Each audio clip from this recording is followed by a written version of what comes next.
ఓం నమ శివాయ. నమస్తే అండి, వెల్కమ్ టు మై ఛానల్. ఈరోజు మరొక అద్భుతమైన వీడియోతో వచ్చేసానండి. ఆ బోలా శంకరుడిని పూజించుకునే పరమ పవిత్రమైన రోజే మహాశివరాత్రి. మనకి మరొక 2 రోజుల్లోనే మహాశివరాత్రి అయితే రాబోతుందండి. అయితే ఈ శివరాత్రి రోజున స్వామివారికి పూజ ఎలా చేయాలి, ఉపవాసం ఎలా ఉండాలి, జాగరణ ఎలా చేయాలి, స్వామివారికి నివేదించవలసిన నైవేద్యాలు ఏమిటి, స్వామివారికి ప్రత్యేకంగా వెలిగించవలసిన దీపాలు ఏమిటి, స్వామివారిని ఏ సమయంలో పూజించాలి, లింగోద్భవ సమయం ఏ సమయంలో ఉంటుంది, శివలింగం లేకపోయినట్లయితే అభిషేకం ఎలా చేయాలి, మహాశివరాత్రి పూజ కోసం మనం ఇంటిని పూజా మందిరాన్ని ఎప్పుడు శుభ్రం చేయాలి, ముఖ్యంగా మనం పాటించవలసిన నియమాలు ఏమిటి, ఇలాంటి ఎన్నో విశేషాలతో ఈ వీడియో ఉండబోతుందండి. ముఖ్యంగా మనకున్న భక్తితో శివలింగాన్ని తయారు చేసుకుని పూజించినట్లయితే ఆ ఫలితం అనంతమైనది. దాంట్లో ముఖ్యంగా అన్న శివలింగం తయారు చేసుకుని పూజించినట్లయితే ఈ జన్మలో మనకి తిండికి ఎలాంటి లోటు ఉండదండి. 10 మందికి అన్నం పెట్టే భాగ్యం మనకి కలుగుతుంది. అయితే ఈ అన్న శివలింగం ఎలా తయారు చేసుకోవాలి, ఎవరు పెట్టుకోవాలి అనే విషయాలన్నీ కూడా చాలా డీటెయిల్డ్గా చెప్తానండి. మీకు అర్థమయ్యే విధంగా, మీరు చేసుకునే విధంగానే అన్ని విషయాలు కూడా షేర్ చేస్తానండి. మీ వంతుగా ఒక లైక్ అయితే చేయండి. ఇంకా వీడియోని అయితే స్టార్ట్ చేసేద్దాం. ముందుగా మీ అందరికీ ఆ నీలకంఠుడి అనుగ్రహంతో అష్టైశ్వర్యాలు, ఆయురారోగ్యాలు కలగాలని మనస్ఫూర్తిగా కోరుకుంటూ మీ అందరికీ మహాశివరాత్రి శుభాకాంక్షలు. మహాశివరాత్రి అంటేనే మన పాపాలను ప్రక్షాళన చేసి మరుజన్మ లేకుండా చేసే మహిమాన్వితమైన పర్వదినమే మహాశివరాత్రి. అందుకే జన్మకో శివరాత్రి అని అంటారండి. మనం ఒక్క శివరాత్రి అయినా సరే నియమనిష్ఠులతో, భక్తి శ్రద్ధలతో ఆ స్వామివారిని గనక పూజించినట్లయితే తప్పకుండా ఆ స్వామివారి ఆశీర్వాదంతో కైలాసవాసం సిద్ధిస్తుంది. అసలు ఏడాది పొడుగునా ఏ పూజలు చేయని వారు కూడా ఈ మహాశివరాత్రి రోజున ఈశ్వరుడిని పూజించినట్లయితే శివ సన్నిధి పొందినట్లు మనకి పురాణాలు అయితే చెప్తున్నాయండి.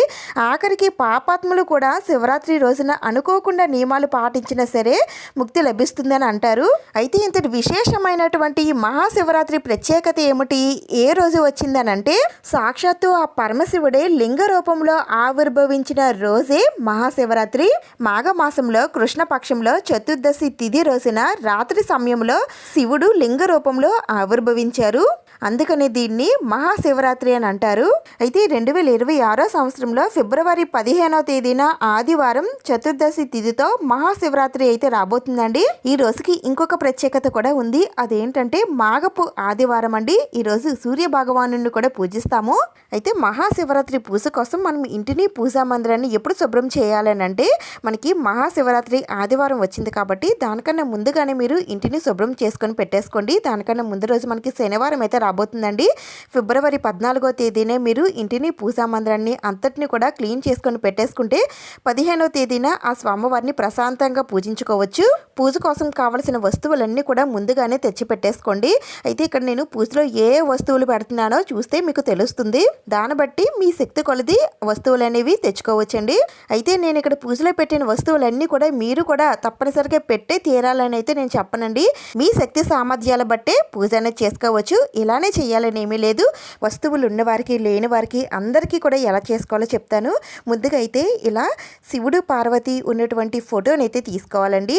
అది శివుడు, పార్వతి ఫోటో అయినా లేదంటే శివ కుటుంబం అయినా సరే తీసుకోవచ్చు. ఇప్పుడు స్వామి అమ్మవార్లకి ఇలా చందనం కుంకుమలతో బొట్లయితే పెట్టుకోవాలి. మీకు వచ్చిన విధంగా పెట్టుకోండి. నేనైతే ఆ శివ పార్వతుల్ని ఇలా అందంగా అలంకరించుకున్నాను.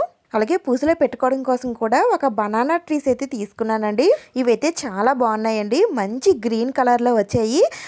మనం చిన్న చిన్న పూజల్లో కానీ లేదంటే మనం ఇంట్లో డెకరేటివ్గా పెట్టుకోవడానికి ఇవి చాలా బాగా మనకి ఉపయోగపడతాయి. మీకు రియల్ దొరికినట్లయితే రియలే పెట్టుకోండి. ఆర్టిఫిషియల్ కావాలి అని అనుకుంటే మాత్రం ఇవైతే చాలా బాగున్నాయి. ఇవి MDF వుడ్లో వస్తాయండి. ఇవి నించోవడానికి కింద బేస్ కూడా ఉంటుంది. దీనికి మధ్యలో చిన్న గ్యాప్ ఉంటుంది. గ్యాప్లో పెట్టేసుకుంటే ఈ ట్రీ అనేది నించుంటుంది. ఇవి 2 వస్తాయండి. వీటి హైట్ వచ్చేసి ఇంచుమించు 11 ఇంచెస్ అయితే ఉంటాయి. డెకరేషన్ పర్పస్గా వాడుకోవడానికి చాలా బాగుంటాయి. వీటి ప్రైసెస్ డీటెయిల్స్ డిస్క్రిప్షన్లో ఇస్తాను, ఒకసారి చెక్ చేసేయండి. ఇవి నేను BK జ్యువెలరీ డెకర్ వాళ్ళ దగ్గర అయితే తీసుకున్నాను. ఎవరికైనా ఇంట్రెస్ట్ ఉంది అని అనుకుంటే ఇక్కడ స్క్రీన్ పైన ఉన్న నెంబర్కి వాట్సాప్ మెసేజ్ చేయండి. ఇన్స్టాగ్రామ్లో కూడా వీరి ప్రోడక్ట్స్ అనేవి చూడవచ్చు. డీటెయిల్స్ అన్నీ కూడా డిస్క్రిప్షన్లో ఇస్తాను, ఒకసారి చెక్ చేసేయండి. మహాశివరాత్రి రోజున తెల్లవారుజామునే నిద్రలేచి తలాంటి స్నానం చేసి పూజ కోసం సిద్ధం చేసుకోండి. అయితే ఈ పూజ మీరు మీ పూజా మందిరంలో చేసుకోవచ్చు, లేదంటే విడిగా పీఠం వేసైనా చేసుకోవచ్చు. సింపుల్గా చేసుకుంటామని అనుకునేవారు పూజా మందిరంలో చేసుకోండి.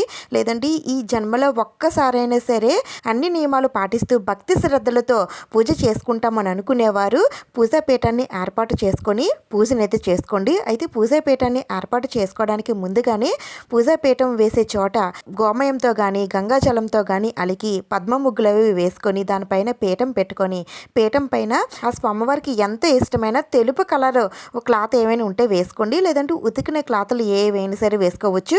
అయితే స్వామివారికి వేసే పీఠం తూర్పు ముఖంగా కానీ లేదంటే ఈశాన్యం మూలలో కానీ మీరు పీఠాన్ని ఏర్పాటు చేసుకోవచ్చు. స్వామివారి చిత్రపటాన్ని పెట్టుకునే ముందుగా కొద్దిగా బియ్యం వేసుకొని దాంట్లో కొద్దిగా పసుపు కుంకుమతో పాటుగా స్వామివారికి ఎంత ఇష్టమైన విభూతిని కూడా వేసుకొని ఆ తర్వాత స్వామివారి ఫోటోని అయితే పెట్టుకోండి. స్వామివారిని పువ్వుల మాలలతో రుద్రాక్ష మాలలతో బిలవ దళాలతో ఆ స్వామివారిని అందంగా అలంకరించుకోండి. బిలవ దళాలపైన విభూతితో ఆ స్వామివారి నామాలైన లేదంటే ఓంకారమైన లేదంటే ఓం నమ శివాయ అనే నామమైన ఏదైనా సరే వేసి ఆ స్వామివారికి సమర్పిస్తే చాలా చాలా మంచిదండి. ఒకవేళ ఎవరికైనా బిలవ పత్రాలు దొరకకపోయినట్లయితే ఇలాంటి సిల్వర్ బిలవ పత్రాలు అయితే ఉంటాయి కదండి, ఇవైనా సరే మాలగా చేసి ఆ స్వామివారికి సమర్పించవచ్చు. వీటితోటి ఆ స్వామివారిని పూజించవచ్చు. మీకు లభించినటువంటి పువ్వులు ఏ పువ్వులతో అయినా సరే స్వామివారిని అందంగా అలంకరించుకోండి. ఒక్క మొగలి పువ్వు సంపెంగ పువ్వులు తప్ప మిగిలిన ఏ పువ్వులతో పూజ చేసినా సరే ఆ స్వామివారు స్వీకరిస్తారండి.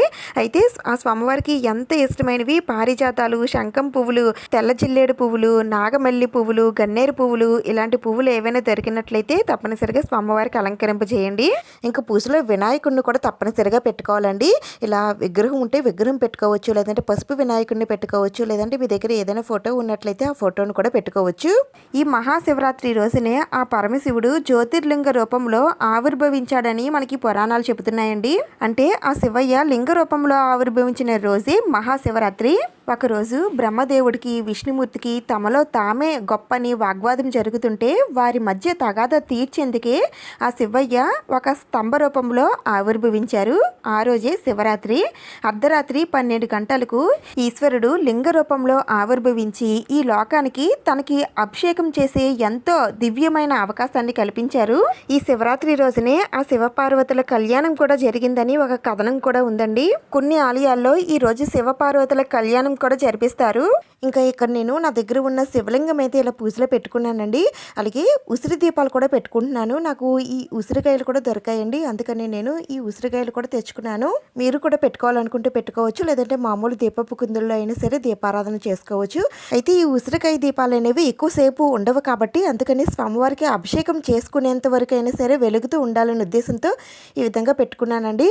అలాగే స్వామివారికి అభిషేక ద్రవ్యాలు కూడా నేను ఏర్పాటు చేసుకున్నాను. స్వామివారికి పంచామృతాలతో అభిషేకం చేస్తే చాలా మంచిదండి. అందుకనే ఆవు పాలు, ఆవు పెరుగు, తేనె, నెయ్యి, పంచదార ఈ 5తో స్వామివారికి అభిషేకం చేస్తే చాలా మంచిది. ఇంకా మీరు స్వామివారికి పళ్ళ రసాలతో అయినా లేదంటే శుద్ధ జలంతో అయినా సరే మీరు స్వామివారికి అభిషేకం అనేది చేయవచ్చు. ఇలా అన్నీ కూడా పెట్టేసుకున్న తర్వాత ఇప్పుడు యాగహారతితో దీపారాధన అయితే చేసుకోవాలండి. నేను ముందుగా వినాయకుడి దగ్గర దీపాలు అయితే వెలిగించుకొని వినాయకుడికి పూజనైతే చేసుకుంటున్నాను. ఆ విఘ్నేశ్వరుడికి కాస్త పసుపు, కుంకుమ, అక్షింతలు, పువ్వులు అన్నీ కూడా సమర్పించి ఇంకా గరికతో లేదంటే జిల్లేడు పువ్వులతో ఆ స్వామివారిని పూజించి ఆ స్వామివారి అష్టోత్తరాలన్నీ కూడా చదువుకొని ఆ వినాయకుడిని పూజించాలండి. ఒకవేళ అన్ని మేము చదవలేమండి అని అనుకుంటే ఓం గం గణపతియే నమః అనే మంత్రాన్ని 108 సార్లు కానీ 51 సార్లు కానీ 21 సార్లు కానీ లేదంటే కనీసం 11 సార్లు అయినా సరే చదువుకుంటూ ఆ స్వామివారికి పూజ చేసుకొని ఆ స్వామివారికి ధూపం చూపించి నైవేద్యం నివేదన చేయాలి. నైవేద్యం బెల్లం కానీ అరటిపళ్ళు కానీ డ్రై ఫ్రూట్స్ కానీ ఏవైనా సరే పెట్టచ్చండి. నైవేద్యం సమర్పించిన తర్వాత ధూపం చూపించి నీరాజనం కూడా సమర్పించి కొద్దిగా అక్షింతలు స్వామివారి పాదాల దగ్గర వేసి శివరాత్రి పూజ ఎలాంటి ఆటంకాలు అడ్డంకులు లేకుండా పూర్తి ఏకాగ్రతతో పూర్తి చేసేటట్టు చెయ్యి తండ్రి అని ఆ విఘ్నేశ్వరుడికి దండం పెట్టుకోండి. ఆ తర్వాత శివయ్యకి అభిషేకం అయితే చేసుకోవాలండి. దానికన్నా ముందుగా శివయ్య దగ్గర పెట్టిన దీపపు కుందులన్నీ కూడా ఏకాహారతితో కానీ అగరబత్తితో కానీ వెలిగించుకోవాలి. ఆ తర్వాత స్వామివారికి అభిషేకం అయితే స్టార్ట్ చేయాలండి. ముందుగా ఒక బిలవ పత్రం తీసుకొని స్వామివారి శివలింగం పైన ఉంచి అభిషేకం అయితే చేయాలి. ముందుగా శుద్ధ జలంతో అభిషేకం చేయాలండి, అంటే మంచినీటితో అభిషేకం చేయాలి. ఆ తర్వాత పంచామృతాలు ఒక్కొక్కటిగా ఆ స్వామివారికి సమర్పిస్తూ మధ్య మధ్యలో శుద్ధ జలాన్ని కూడా సమర్పిస్తూ స్వామివారికి అభిషేకం అయితే చేయాలి. శివయ్య అభిషేక ప్రియుడండి, అందుకని స్వామివారికి అభిషేకం చేస్తే ఆ స్వామివారు ఎంతో పరమానందం చెందుతారు. అయితే మన దగ్గర పంచామృతాలు లేకపోయినప్పటికీ కూడా శుద్ధ జలంతో అభిషేకం చేసినా సరే ఆ స్వామివారు సంతోషిస్తారు. లేదంటే ఆ స్వామివారికి ఎంతో ఇష్టమైన విభూది జలంతో అయినా లేదంటే విభూదిని సమర్పించినా సరే ఆ స్వామివారు చాలా సంతోషపడతారు. ఈ పంచామృతాలన్నీ కూడా ఇలా వేరువేరుగా తీసుకోవచ్చండి, లేదంటే అన్నీ ఒకే గ్లాసులో కలుపుకొని దాంతో అయినా సరే అభిషేకం చేయవచ్చు. అయితే అభిషేకం చేస్తున్నంతసేపు కూడా ఓం నమ శివాయ అనే పంచాక్షరి మంత్రాన్ని చదువుకుంటూ అభిషేకం అయితే చేసుకోండి. ఇంట్లో ఉన్న వాళ్ళందరూ కూడా ఒక్కొక్క ద్రవ్యంతో అభిషేకం చేస్తే చాలా చాలా మంచిదండి. అభిషేకం పూర్తయిన తర్వాత స్వామివారికి ధూపం చూపించి నీరాజనం సమర్పించాలి. ఇలా అభిషేకం చేసిన తర్వాత ఈ ద్రవ్యాన్ని ఇంట్లో ఉన్న వాళ్ళందరూ కూడా ప్రసాదంగా తీసుకోవాలి. మిగతాది ఏ చెట్ల మొదట్లో అయినా సరే వేసేయవచ్చు. ఈ ఉసిరి దీపాలు కొండెక్కేంత వరకు కూడా నేను స్వామివారిని అలానే ఉంచుకున్నానండి. ఇప్పుడు నేను స్వామివారిని శుద్ధి చేసుకొని మళ్ళీ పూజలు అయితే పెట్టుకుంటాను. అయితే ఈ మహాశివరాత్రి రోజున స్వామివారికి ఈ పూజను అంతటిని కూడా ఏ సమయంలో చేసుకోవాలి, ఎప్పుడు చేసుకుంటే మంచిది అని అంటే శివరాత్రి రోజున ప్రదోష కాలంలో అంటే సాయంత్రం వేళల్లో 6 గంటలకి ఈ పూజ చేసుకుంటే చాలా చాలా మంచిదండి. ప్రదోష కాలం పూజ అంటే స్వామివారికి చాలా ఇష్టం, అందుకనే సాయంత్రం వేళల్లో మీరు స్వామివారికి ఈ పూజను అయితే చేసుకోండి. ఒకవేళ సాయంత్రం వేళల్లో మాకు వీలు పడదండి అని అనుకుంటే ఉదయం వేళల్లో కూడా చేసుకోవచ్చండి. 9 గంటల లోపు స్వామివారికి పూజను అయితే చేసుకోండి. సాయంత్రం పూట ఈ పూజ చేసుకున్న వారికి ఉదయం వేళల్లో స్వామివారికి ఏదైనా ద్రవ్యాలతో అభిషేకం చేసుకొని సింపుల్గా పూజ చేసుకోండి. అలాగే మీకు దగ్గరలో ఉన్న శివాలయానికి వెళ్ళి ఆ స్వామివారిని దర్శించుకోండి. అయితే ఈ శివరాత్రి రోజున ఉదయం సాయంత్రం చేసే పూజల కన్నా అర్ధరాత్రి వేళల్లో చేసే పూజకి చాలా ప్రాధాన్యత ఉందండి. ఎందుకంటే ఈ శివరాత్రి రోజున అర్ధరాత్రి 12 గంటలకు స్వామివారు లింగ రూపంలో ఆవిర్భవించారని మనకి పురాణాలు చెప్తున్నాయండి. దీన్నే నిశిత కాల సమయం అని కూడా అంటారు. స్వామివారు నిశిత కాలంలోనే ఆవిర్భవించారు. అందుకనే ఉదయం సాయంత్రం పూజలతో పాటుగా అర్ధరాత్రి వేళల్లో కూడా స్వామివారిని పూజిస్తే చాలా చాలా మంచిదండి. లింగోద్భవ సమయం 2026 ఫిబ్రవరి 15వ తేదీన అర్ధరాత్రి 11:56 నుండి ఫిబ్రవరి 16వ తేదీన అర్ధరాత్రి 12:46 లోపు లింగోద్భవ సమయం. ఈ సమయానికి స్వామివారు లింగ రూపంలో ఆవిర్భవించారు. అందుకని 12 గంటలకి స్వామివారికి పూజ చేసుకుంటే చాలా చాలా మంచిది. ఈ రోజున ఉదయం సాయంత్రం అర్ధరాత్రి వేళలోనే కాకుండా 4 జాములలో కూడా స్వామివారికి అభిషేకం చేసి పూజనైతే చేస్తారండి. అయితే ఇవి ఎక్కువగా గుడుల్లో నిర్వహిస్తారండి. మనం ఇంట్లో అవన్నీ చేయలేం కాబట్టి ఈ విధంగా స్వామివారికి పూజ చేసుకుంటే సరిపోతుందండి. ఒకవేళ 4 జాములలో పూజలు చేయాలనుకునేవారు సాయంత్రం 6 గంటల నుండి ఉదయం 6 గంటల లోపు స్వామివారికి అభిషేకాలు అర్చనలు పూజలు చేసుకోవాల్సి ఉంటుంది. ఒక్కొక్క జాము 3 గంటలు ఉంటుందండి. మొత్తం 4 జాములలో స్వామివారికి వివిధ రకాల ద్రవ్యాలతో స్వామివారికి అభిషేకం చేసి పూజలు అయితే చేసుకోవాల్సి ఉంటుంది. మేము ఇవేమీ చేయలేమండి, అర్ధరాత్రి పూజలు అవి మేము చేయలేమని అనుకుంటే కనీసం ఈ రోజున ఉదయం వేళల్లో అలాగే సాయంత్రం వేళల్లో స్వామివారికి పూజ చేసుకున్నా చాలండి. లేదంటే ఉదయం గుడికి వెళ్ళి సాయంత్రం పూజ చేసుకున్నా సరిపోతుంది. ఇంకా ఇక్కడ నేను అన్న శివలింగం అయితే తయారు చేసుకుంటున్నానండి. ముందుగా అయితే మనం దేంట్లో అయినా సరే వండుకోవచ్చు, కానీ తొలకుండా అన్నం తీసి స్వామివారిని అయితే తయారు చేసుకోవాలి. అయితే ఈ అన్నం ఉడికించేటప్పుడే కొద్దిగా నీళ్ళు ఎక్కువ వేసుకుంటే కొంచెం అన్నం మెత్తగా ఉడుకుతుంది కాబట్టి కొంచెం మనం ఈ శివలింగం చేసుకోవడానికి వీలుగా ఉంటుందండి. నీళ్ళు కొంచెం తక్కువ వేసినట్లయితే అన్నం అంతా కూడా విడివిడిగా వచ్చేస్తుందండి, అంత మనం బాగా చేయలేము. అందుకని కొంచెం వాటర్ ఎక్కువ వేసుకొని కొంచెం అన్నం మెత్తగా అయ్యేటట్టు చేసుకోండి. అది కాకుండా అన్నం వేడిగా ఉన్నప్పుడు మాత్రమే శివలింగం చేయాలండి. మరి అంత చేయి కాలేటట్టుగా కాకుండా గోరువెచ్చగా ఉన్నప్పుడు చేసేసుకోండి. ఒకవేళ చల్లారిపోతే మళ్ళీ ఈ అన్నం అనేది అతుక్కోదు. అందుకనే కొంచెం గోరువెచ్చగా ఉన్నప్పుడే ఈ శివలింగం మీకు వచ్చినట్టుగా చేసుకోవచ్చండి. ఇక్కడ నాకు వచ్చినట్టుగా నేను ఈ శివలింగాన్ని అయితే తయారు చేసుకున్నాను. అలాగే నా దగ్గర ఉన్న పళ్ళును కూడా ఇలా స్వామివారి దగ్గర అలంకరించుకున్నాను. స్వామివారికి అలంకరణ ప్రాధాన్యత కాదు, ఓన్లీ అభిషేకం అంటేనే స్వామివారికి ఇష్టం. మీకు నచ్చినట్టుగా స్వామివారిని పెట్టుకోండి. పూజ చేసుకోవాలని సంకల్పం మీకు ఉన్నట్లయితే శివలింగాన్ని ఇలా అన్నంతోనే కాదు మట్టితో, పసుపుతో, పిండితో, కాయగూరలతో, పళ్ళుతో ఇలా ఎలా అయినా సరే తయారు చేసుకొని తీసుకొని పూజలో పెట్టుకొని పూజ చేసుకోవచ్చండి. మనం చేసిన పూజ ఆ స్వామివారు తప్పనిసరిగా స్వీకరిస్తారు. అందుకని శివలింగం లేదని బాధపడకుండా మీకు వచ్చినట్టుగా శివలింగం తయారు చేసుకొని చక్కగా ఈ మహాశివరాత్రి రోజున ఆ స్వామివారికి అభిషేకం పూజ అన్నీ కూడా చేసుకొని ఆ స్వామివారి ఆశీర్వాదం అయితే పొందండి. ఇంకా పూజలో ఇలా నిండుగా ఉన్నటువంటి పసుపు కుంకుమలు అయితే పెట్టుకోండి. అవి కొత్త పసుపు కుంకుమలు అయినా పర్వాలేదు, లేదంటే పూజా మందిరంలో ఉన్నటువంటి పసుపు కుంకుమలు అయినా సరే పెట్టుకోవచ్చు. అలాగే స్వామివారికి మారేడు దళం పైన విభూతితో ఓం నమః శివాయ అని రాసి స్వామివారికి సమర్పించండి. అన్ని మారేడు దళాలపైన రాస్తే చాలా చాలా మంచిదండి. లేదంటే కనీసం ఒక్క ఆకుపైన అయినా సరే స్వామివారికి ఇలా నామం రాసి సమర్పించండి. లేదంటే చందనం కుంకుమలతో బొట్లు పెట్టైనా సరే సమర్పించవచ్చు. ఇప్పుడు ఆ స్వామివారికి ఎంతో ఇష్టమైన నారికేల దీపం, రుద్రాక్ష దీపం ఎలా పెట్టుకోవాలో చూపిస్తాను. దానికోసం ముందుగా ఒక ఇత్తడి ప్లేట్ తీసుకొని దాంట్లో నిండుగా కానీ లేదంటే 3 గుప్పెట్ల బియ్యం కానీ వేసుకోవాలి. ఇప్పుడు ఈ బియ్యంలో కొద్దిగా పసుపు కుంకుమలు ఉంచి దీనిపైన నేరుగా కొబ్బరికాయ దీపం అయితే పెట్టేసుకోవచ్చండి. అయితే ఈ రోజున మారేడు ఆకు దీపం పెడితే చాలా చాలా మంచిదండి. అందుకని మీ దగ్గర ఉన్నటువంటి మారేడు ఆకు దీనిపైన పెట్టి దీనిపైన కొద్దిగా విభూది ఉంచి ఇప్పుడు కొబ్బరికాయనైతే పెట్టుకోవాలి. ముందుగా ఒక మంచి కొబ్బరికాయనైతే తీసుకోండి. ఇప్పుడు ఈ కొబ్బరికాయను పట్టుకొని మీ మనసులో ఉన్న కోరికని ఆ స్వామివారికి చెప్పుకొని కొబ్బరికాయను కొట్టి 2 ముక్కలైతే చేయండి. వెనకాతల కొబ్బరికాయకు ఉన్నటువంటి పీచుని అంతటిని కూడా తీసేస్తాయి. ఇలా 3 కొళ్ళు అయితే కనిపిస్తాయండి ఒక చెక్కకి. ఆ చెక్క మాత్రమే మనం దీపానికి అయితే వాడాలి. మరి ఇంకొక చెక్క ఏం చేయాలండి అంటే అది కూడా చెప్తాను, పక్కన పెట్టుకోండి. ఇప్పుడైతే ఈ కొబ్బరికాయకి పసుపు కుంకుమలతో మీరు నామాలైనా వేసుకోవచ్చు, లేదంటే బొట్లైనా పెట్టుకోవచ్చు. ఆ స్వామివారికి ఎంతో ఇష్టమైన ఈ నారికేల దీపం వెలిగించడం వలన మనం కోరుకున్న కోరికలన్నీ కూడా నెరవేరుతాయండి. అలాగే మనం అనుకున్న కార్యక్రమాలన్నీ కూడా దిగ్విజయంగా పూర్తవుతాయి. కొబ్బరికాయని ఎలా అయితే పగలకొడతామో అలానే మనం మనసులో ఉన్న చెడును కూడా తీసి పారేసి కొబ్బరికాయ ఎంత తెల్లగా ఉంటుందో అంతే స్వచ్ఛమైన మనసుతో పూజ చేస్తున్నామని అర్థం. ఈ విధంగా బొట్లు పెట్టుకున్న తర్వాత ఇప్పుడు ఈ కొబ్బరి చిప్పని జాగ్రత్తగా పెట్టుకోవాలండి. ఎక్కడ తిరగబడకుండా ఉండేటట్టు జాగ్రత్తగా పెట్టుకొని దీని నిండుగా ఆయిల్ అయితే వేసుకోండి. అయితే దీంట్లో వేసుకునే ఒత్తులు కూడా ఆ త్రినేత్రుడికి 3 కొనులు ఉంటాయి కాబట్టి, అలాగే ఈ నారికేలానికి కూడా 3 కొల్లే ఉంటాయి కాబట్టి అందుకని దీంట్లో 3 ఒత్తులు అయితే వేసుకోవాలండి.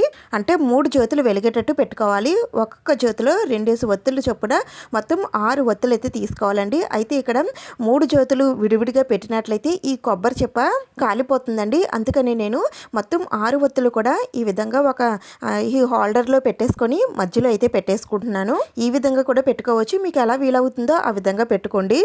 ఇప్పుడు ఆ స్వామివారికి ఇష్టమైన మరొక దీపం, రుద్రాక్ష దీపం ఎలా పెట్టుకోవాలో చూపిస్తున్నాను. దానికోసం ఒక ప్రమిద కానీ లేదంటే ప్లేట్ కానీ తీసుకోండి. దాంట్లో కూడా బియ్యం వేసుకోవాలి. అయితే నేను ఇక్కడ 2 రుద్రాక్ష దీపాలు అయితే పెట్టుకుంటున్నానండి. ఒకటి పెట్టుకున్నా పర్వాలేదు, లేదంటే ఎన్ని పెట్టుకున్నా పర్వాలేదు. ఇప్పుడు ఈ దీపానికి ముఖ్యంగా రుద్రాక్షలు అయితే ఉండాలండి. దానికోసం మీరు ఏ ముఖమైనా సరే రుద్రాక్షలను అయితే తీసుకోవాలి. అయితే ఇవి ఇన్నే తీసుకోవాలని ఏమీ లేదండి, ఎన్ని తీసుకున్నా పర్వాలేదు. విడిగా ఉన్న రుద్రాక్షలైనా తీసుకోవచ్చు, లేదంటే మాలలు ఉంటాయి కదండి, ఆ మాలలైనా సరే తీసుకోవచ్చు. ఇలా తీసుకున్న ఈ రుద్రాక్షల్ని ఇలా బియ్యంలో పెట్టేసుకోవాలండి. పెట్టేసుకున్న తర్వాత దీంట్లో కొద్దిగా విభూది వేసి ఇప్పుడు దీనిపైన ప్రమిదను అయితే పెట్టుకోవాలి. అయితే ఈ ప్రమిద మనం బియ్యం పిండితో తయారు చేసుకుంటాం కదండి, అంటే మనం వెంకటేశ్వర స్వామి వారి పూజలు అది తయారు చేసుకుంటాం కదా, అదే పిండి ప్రమిద తయారు చేసుకొని దాన్ని మనం ఈ రుద్రాక్షల మీద పెట్టుకుంటే రుద్రాక్ష దీపం అయితే అవుతుంది. అయితే నేను ఇక్కడ ఈ ప్రమిదలకి చందనం రాసి నా దగ్గర ఉన్న సిల్వర్ మారేడు దళాలు అయితే పెట్టుకున్నానండి. లేదంటే మామూలుగా బొట్లు పెట్టుకున్నా పర్వాలేదు. ఈ రుద్రాక్ష దీపం వెలిగించడం వలన మనకున్న డబ్బు సమస్యలన్నీ కూడా తొలగిపోయి ఐశ్వర్యం సిద్ధిస్తుంది. అయితే ఈ దీపం ఆవు నెయ్యితో వెలిగిస్తే మరీ మంచిదండి. ఒకవేళ ఆవు నెయ్యి లేకపోయినట్లయితే కొబ్బరి నూనె కానీ లేదంటే నువ్వుల నూనె కానీ వాడచ్చు. దీంట్లో 2 ఒత్తులు వేసుకొని ఒక జ్యోతి వెలిగేటట్టు పెట్టుకుంటే సరిపోతుంది. ఈ దీపాలతో పాటు ఈరోజు అఖండ దీపం కూడా పెట్టుకుంటారండి. మీరు పెట్టుకోవాలనుకుంటే పెట్టుకోవచ్చు. ఈ రోజు అంతా కూడా దీపం కొండెక్కకుండా చూసుకోవాలి. అఖండ దీపం కొండెక్కకుండా మేము చూసుకోగలుగుతామని అనుకునే వారు మాత్రమే పెట్టుకోండి, లేదంటే ఈ దీపాలు పెట్టుకున్నా చాలండి. ఇంకా నేను ఇక్కడ మట్టి ప్రమిదల్లో కూడా దీపాలు వెలిగించుకుంటున్నానండి. ఈరోజు ఆ స్వామివారు జ్యోతిర్లింగ రూపంలో ఆవిర్భవిస్తారండి. అందుకనే మన ఇంట్లో కూడా ఆ స్వామివారు ఆవిర్భవించే సమయానికి దీపాలు వెలుగుతూ ఉంటే చాలా మంచిది. సాయంత్రం 6 గంటలకి వెలిగించిన దీపాలు రాత్రి 12 గంటల వరకు వెలుగుతూ ఉండేలా చూసుకోండి. అన్ని దీపాలు వెలుగుతూ ఉండవలసిన అవసరం లేదు, ఒక్క దీపమైనా సరే వెలుగుతూ ఉండేలాగా చూసుకోండి. అఖండ దీపం పెట్టుకోలేని వారికి చెప్తున్నాను. అఖండ దీపం పెట్టుకున్న వారైతే ఆ అఖండ దీపమే నిరంతరంగా వెలుగుతూ ఉండేలాగా చూసుకోవాలి. ఇంతేనండి, పూజకు కావాల్సిన అన్ని సామాగ్రి కూడా నేను పెట్టేసుకున్నాను. ఇప్పుడు మనం పెట్టుకున్న ఈ దీపాలన్నీ కూడా వెలిగించేసుకోవాలి. దీపాలు వెలిగించిన తర్వాత దీపాల దగ్గర కొద్దిగా పసుపు, కుంకుమ, అలాగే విభూతి కూడా వేసి, అక్షింతలు కూడా వేసి ఆ దీపలక్ష్ములకి దండం పెట్టుకోవాలి. ఆ స్వామివారికి శ్వేత అక్షింతలు అంటే చాలా ఇష్టం అండి. అంటే విభూతి కలిపినటువంటి అక్షింతలతో స్వామివారిని పూజించాలి. ఇప్పుడు మనం తయారు చేసుకున్న శివలింగాలకి అభిషేకం ఎలా చేయాలో చూపిస్తున్నాను. ఇక్కడ నేను మంచినీళ్ళు తీసుకున్నానండి. ఒక మారేడు దళం తీసుకున్నాను. ఈ నీటిలో ముంచి మనం చేసుకున్న శివలింగంపై చిలకరిస్తే చాలండి, అభిషేకం పూర్తవుతుంది. మీరు ఏ ద్రవ్యాలతో అభిషేకం చేయాలనుకుంటున్నారో ఆ ద్రవ్యాలన్నీ కూడా ఈ విధంగానే స్వామివారి పైన చిలకరిస్తే చాలు, అభిషేకం పూర్తవుతుంది. ఇంకా జలపాత్రలో కూడా నేను నీళ్లు వేసేసానండి. అలా ఒక్కొక్క చుక్క పడుతూ స్వామివారికి అభిషేకం అయితే అవుతుంది. ఇప్పుడు స్వామివారికి అగరబత్తులతో ధూపం చూపించి కొద్దిగా పసుపు, కుంకుమ, అక్షింతలు, విభూది, శ్వేత అక్షింతలు వేసి ఆ శంకరుడికి అలాగే ఆ గౌరీదేవికి ఆహ్వానం పెలికి దండం పెట్టుకోండి. తండ్రి శివయ్య, నేను ఈ శివరాత్రి పూజనైతే చేసుకుంటున్నాను. పూజలో నాకు తెలిసి తెలియక ఏవైనా తప్పులు చేసుంటే తండ్రిలాగా నన్ను క్షమించి ఈ పూజ యొక్క సంపూర్ణ ఫలం నాకు దక్కేటట్టు చెయ్యి తండ్రి అని ఆ స్వామివారికి దండం పెట్టుకోండి. ఆ తర్వాత పూజ స్టార్ట్ చేసే ముందుగా డమరుకనాదం స్వామివారికి వినిపించాలండి. మీ దగ్గర డమరకం ఉంటే తప్పకుండా స్వామివారికి డమరకనాదం అయితే చేయండి, లేకపోతే ఇంకా పూజనైతే స్టార్ట్ చేసేయండి. ఆ శివయ్యకి ఎంత ఇష్టమైన బిలవ దళాలతో కానీ, రుద్రాక్షలతో కానీ, తెల్లని పువ్వులతో కానీ, లేదంటే తెల్లని అక్షింతలతో కానీ స్వామివారి అష్టోత్తరాలు, సహస్రనామాలు, లింగాష్టకం, బిల్వాష్టకం, శివపురాణం ఇలా మీకు ఏది వస్తే అవన్నీ కూడా చదువుకుంటూ స్వామివారికి చక్కగా మనస్తృప్తిగా పూజనైతే చేసుకోండి. మేము ఇవేమీ చదవలేమండి, మాకు నోరు తిరగదు, మాకు టైం లేదు అని అనుకుంటే స్వామివారి ఎంతో శక్తివంతమైన అష్టనామాలు ఉన్నాయండి. ఈ నామాలు చదువుకునేనా సరే మీరు పూజనైతే చేసుకోవచ్చండి. ఇవి కూడా మేము చదవలేమని అని అనుకుంటే హరహర మహాదేవ శంభో శంకర లేదా ఆ స్వామివారి పంచాక్షరి మంత్రమైనటువంటి ఓం నమ శివాయ అనే మంత్రాన్ని మీకు ఎన్నిసార్లు వీలైతే అన్నిసార్లు జపించుకుంటూ మీరు పూజనైతే చేసుకోవచ్చండి. స్వామివారికి ఒక్క బిలవదళం సమర్పించినా చాలండి, ఎంతో పుణ్యం లభిస్తుంది. అయితే మీకు బిలవదళాలు దొరికినట్లయితే బిలవదళాలతో స్వామివారిని పూజించండి. ఇంకా ఈ రోజు చేసే ఉపవాసం జాగరణ ఎలా చేయాలనంటే ఫిబ్రవరి 15వ తేదీన ఉదయం నుండి 16వ తేదీన ఉదయం వరకు ఉపవాసం అయితే ఉండాలండి. కటిక ఉపవాసం అయితే అవసరం లేదు. పాలు, పళ్ళు, మజ్జిగ ఇలా ఏవైనా సరే తీసుకొని ఉండొచ్చండి. ఆరోగ్యం బాగాలేని వారు, పిల్లలు, గర్భిణీ స్త్రీలు ఉపవాసం చేయకపోయినా పర్వాలేదు. కానీ ఈ రోజున నాన్ వెజ్ లాంటివి ఏమీ కూడా తినకూడదండి. శాకాహార భోజనం మాత్రమే చేయాలి. అయితే ఈరోజు ఉపవాసం చెయ్యకపోతే స్వామివారికి పూజ చేసుకోకూడదా అంటే చేసుకోవచ్చండి, పర్వాలేదు. నాన్ వెజ్ జోలికి వెళ్లకుండా మీరు మామూలుగా ఏదైనా ఆహారం తిని స్వామివారికి పూజ అనేది చేసుకోవచ్చు. ఇంట్లో స్వామివారికి నైవేద్యంగా పెట్టిన పళ్ళు, ప్రసాదాలు, అలాగే గుడి దగ్గర ఇచ్చిన ప్రసాదాలు ఇలా ఏవైనా సరే మీరు స్వీకరించవచ్చండి, వద్దని అనకూడదు. కానీ ప్రసాదం రూపంలోనే తీసుకోవాలి, భోజనంలా చేయకూడదు. ఉపవాసంతో ఉన్నప్పుడు ఆహారంపై ధ్యాస కాకుండా ఆ స్వామివారి పైన ధ్యాస ఉంచి ఆ స్వామివారిని తలుచుకుంటూ ఆ స్వామివారికి దగ్గరగా ఉండాలండి.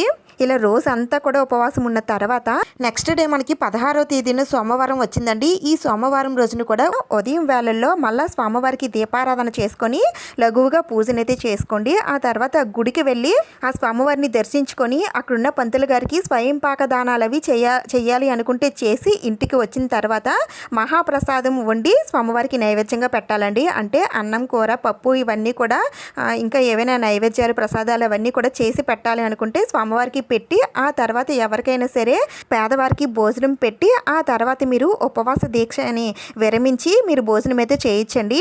అలా మాకు ఎవరు దొరకలేదండి అని అనుకుంటే కనీసం మీరు చేసిన ప్రసాదమైనా సరే ఎవరికైనా పంచిపెట్టండి. ఈ విధంగా చేస్తే మీకు ఉపవాసం చేసిన ఫలితం అయితే మీకు దక్కుతుందండి. ఇంకా జాగరణ ఎలా చేయాలండి అని అంటే 26వ తేదీన రాత్రి అంతా కూడా జాగరణ చేయాలండి. అంటే నిద్రపోకుండా ఉండాలండి. అంటే మనం ఏదో ఆటలు ఆడుకోవడం, పాటలు పాడుకోవడం, లేదంటే ఏదైనా పని చేసుకోవడం లాంటివి కాకుండా ఆ స్వామివారి లీలలు, భజనలు, కీర్తనలు పాడుకుంటూ లేదంటే వింటూ ఆ స్వామివారి ధ్యాసలోనే ఉండాలి. ఒకవేళ మీరు టీవీ చూడాలి అనుకుంటే ఆ టీవీలో కూడా స్వామివారికి సంబంధించిన స్టోరీలే పెట్టుకొని చూడాలండి. ఈ విధంగా జాగరణ చేసిన తర్వాత నెక్స్ట్ డే పడుకోవచ్చు కదా అని అనుకుంటారేమో, అలా పడుకోకూడదండి. నెక్స్ట్ డే కూడా సాయంత్రం వేళల్లో నక్షత్రాలు వచ్చిన తర్వాత మాత్రమే పడుకోవాలి. అంటే 16వ తేదీన సాయంత్రం 6 గంటల తర్వాత మీరు పడుకోవాలి. జాగరణ అయితే ఇలానే చేయాలండి. మేము ఇలా అస్సలు చేయలేమండి అని అనుకుంటే కనీసం స్వామివారి ఆవిర్భావం జరిగేంత వరకైనా సరే మేలుకొని ఉండడానికి ప్రయత్నించండి. అంటే రాత్రి 12 గంటల వరకైనా సరే నిద్రపోకుండా ఉండాలి. అయితే ఈ శివరాత్రి రోజున తప్పకుండా ఉపవాసం జాగరణ ఖచ్చితంగా చెయ్యాలా అండి అని అంటే చేస్తే చాలా చాలా మంచిదండి. ఒకవేళ మీకు అలా చేసే అవకాశం లేకపోయినా సరే ఆ స్వామివారికి పూజ అనేది చేసుకోవచ్చు. ఒకవేళ మీకు ఇంటి దగ్గర ఇలా పూజ చేసుకునే అవకాశం లేకపోయినట్లయితే కనీసం గుడికి వెళ్ళైనా సరే ఆ స్వామివారికి అభిషేకం చేయించుకొని పూజనైతే చేయించుకోండి. ఒకవేళ ఈ మహాశివరాత్రి రోజున స్వామివారికి పూజ చేసుకోవడం కుదరని వాళ్ళు మళ్ళీ ఎప్పుడు చేసుకోవాలని అంటే ఆ స్వామివారికి మాస శివరాత్రులు కూడా చాలా ఇష్టం అండి. ఆ మాస శివరాత్రి రోజుల్లో సాయంత్రం వేళలో స్వామివారికి ఈ పూజను అంతటిని కూడా చేసుకోవచ్చు. ఇలా పూజ అంతా చేసుకున్న తర్వాత మళ్ళీ ఇంకొకసారి డమరుకనాదాన్ని మోగించి స్వామివారికి అగరబత్తులతో ధూపం వేయండి. ఆ తర్వాత నైవేద్యం నివేదన చేయాలి. స్వామివారికి ఈరోజు పరమాన్నం కానీ పులిహోర కానీ చక్కెర పొంగలు కానీ ఇలాంటివి ఏవైనా సరే చేసి పెట్టాలి అనుకుంటే పెట్టొచ్చండి. లేదంటే పాలు కానీ పళ్ళు కానీ డ్రై ఫ్రూట్స్ కానీ ఇలా ఇవైనా సరే మీరు పెట్టొచ్చు. అలాగే మనం కొబ్బరికాయ దీపంలో కొబ్బరి చెప్ప మొదటి భాగాన్ని ఉంచుకున్నాం కదండి, దాన్ని చిన్న చిన్న ముక్కలుగా చేసి దాంట్లో కొద్దిగా తేనె కానీ పంచదార కానీ వేసి స్వామివారికి నైవేద్యంగా పెట్టాలండి. ఆ తర్వాత స్వామివారికి తాంబూలం ఇచ్చి ధూపం చూపించి హారతినివ్వండి. ఈరోజు తప్పనిసరిగా పూర్ణఫలమైనటువంటి నారికేళాన్ని కూడా ఆ స్వామివారికి సమర్పించండి. పంచహారతి కానీ కర్పూర హారతి కానీ ఏదైనా సరే ఇవ్వచ్చండి. ఈ రోజు నేను స్వామివారికి రుద్రాక్ష నీరాజనం అయితే సమర్పిస్తున్నాను. అయితే స్వామివారికి పూర్ణ హారతి కాకుండా చంద్రాకారంలో హారతినివ్వాలి. ఇక్కడ నేను చూపిస్తున్న విధంగా మీరు హారతిని అయితే ఇవ్వండి. మాకు ఇలా రాదని అనుకుంటే మీరు మామూలుగా ఎప్పుడు హారతి ఎలా ఇస్తారో అలా ఇచ్చినా పర్వాలేదు. ఆ తర్వాత కొద్దిగా అక్షింతలు పువ్వులు తీసుకొని స్వామివారి పాదాలపైన వేసి చేతులు జోడించి మగవారైతే సాష్టాంగ నమస్కారం, ఆడవారైతే మోకాలపైన స్వామివారికి దండం పెట్టుకోండి. మీకున్న కష్టాలు బాధలు కోరికలు అన్నీ కూడా చెప్పుకోండి. మన ప్రతి మాట ఆ స్వామివారి వింటారు. ఆ స్వామివారిని మెప్పించినట్లయితే మనం ఏది కోరుకున్నా సరే ఆ స్వామివారు వెంటనే నెరవేర్చుతారు. ఆ స్వామివారు బోలా శంకరుడు కదండి, భక్తులు అడిగిన కోరికలు తప్పకుండా ఆ స్వామివారు తీర్చుతారు. పూజ అంతా అయిన తర్వాత స్వామివారికి పూజ చేసినటువంటి విభూదిని తీసుకొని నుదుటిన ధారణ చేసుకోండి. ఈ విధంగా శివరాత్రి రోజున స్వామివారికి అభిషేకం, ఉపవాసం, జాగరణ, పూజ ఈ విధంగా చేసుకోవాలండి. మరి ఈ పూజాపీఠాన్ని ఎప్పుడు కదపాలండి అని అంటే నెక్స్ట్ డే 16వ తేదీన సోమవారం స్వామివారికి మహా నైవేద్యం అన్నీ పెట్టిన తర్వాత స్వామివారిని అలాగే పీఠాన్ని కదిపేయొచ్చండి. ఇంకా ఈరోజు ముఖ్యంగా పాటించవలసిన నియమాలు ఏమిటంటే నాన్ వెజ్ లాంటివి అసలు తినకూడదండి. అలాగే ఉల్లి వెల్లుల్లి కూడా తినకూడదు. అలాగే బ్రహ్మచర్యం పాటించాలి. ఒకవేళ జాగరణ చెయ్యలేని వారు నేలపైన మాత్రమే పడుకోవాలి. మద్యపానానికి అది దూరంగా ఉండాలి. చెడు చేయడం, చెడు మాటలు మాట్లాడడం లాంటివి ఏమి కూడా చేయకూడదు. పిల్లల్ని కొట్టడం తిట్టడం కూడా చేయకూడదు. ఎవరికైనా దాన ధర్మాలు చేయాలనుకుంటే తప్పనిసరిగా చేయండి. మీ ఇంటికి సాయం కోరి ఎవరైనా వస్తే వారిని ఉట్టి చేతులతో మాత్రం పంపించకండి. ఇంకా అఖండ దీపం నెక్స్ట్ డే ఉదయం వరకు ఉంటే సరిపోతుందండి. తర్వాత కొండెక్కినా పర్వాలేదు. ఇంకా పూజ అంతా అయిన తర్వాత పూజలో పెట్టిన అన్న శివలింగాన్ని ఏం చేయాలంటే ఇంట్లో ఉన్న వాళ్ళందరూ కూడా ఆ అన్నాన్ని ప్రసాదంగా తీసుకోవాలి. ఎట్టి పరిస్థితుల్లో మిస్ చేయకండి. ఈ ప్రసాదం తీసుకోవడం వలన మనకున్న ఆరోగ్య సమస్యలన్నీ కూడా తొలగిపోతాయండి. అలాగే మనకి ఎన్నో జన్మల పుణ్యఫలం కూడా మనకి దక్కుతుంది. ఇంకా దీపాల కింద వేసిన బియ్యంతో మీరు ఏదైనా ప్రసాదం చేసుకొని తినొచ్చండి. ఇంకా ఈ కొబ్బరి దీపం కొండెక్కిన తర్వాత ఈ కొబ్బరి చెప్పని పూజలో వాడినటువంటి బిలవ పత్రాలని, పువ్వుల్ని, అక్షింతల్ని ఇవన్నీ కూడా పారే నీటిలో వదిలిపెట్టేయండి. లేదంటే ఎవరు తొక్కని ప్లేస్లో కానీ చెట్ల మొదట్లో కానీ వేసేయండి. ఈ విధంగా మహాశివరాత్రి రోజున ఆ కైలాసనాథుడిని భక్తి శ్రద్ధలతో పూజించినట్లయితే కైలాస ప్రాప్తి కలుగుతుందండి. అలాగే మోక్షం లభిస్తుంది. మనం కోరిన కోరికలన్నీ కూడా నెరవేరుతాయి. ఈ విధంగా శివరాత్రి రోజున ప్రతి ఒక్కరూ కూడా ఆ స్వామివారికి పూజ చేసుకొని ఆ స్వామివారి ఆశీర్వాదం అయితే పొందండి. ఈ వీడియోలో ఇంకా మీకు ఏమైనా డౌట్స్ ఉంటే నేను కామెంట్స్లో అడగండి. నేను తప్పకుండా రిప్లై ఇస్తాను. ఈ వీడియో మీకు ఉపయోగపడింది, నచ్చింది అని అనిపిస్తే ప్లీజ్ తప్పకుండా లైక్ చేయండి, షేర్ చేయండి, సబ్స్క్రైబ్ చేసుకోండి. ఇంకొక మంచి వీడియోతో మళ్ళీ కలుద్దాం. Thank you for watching.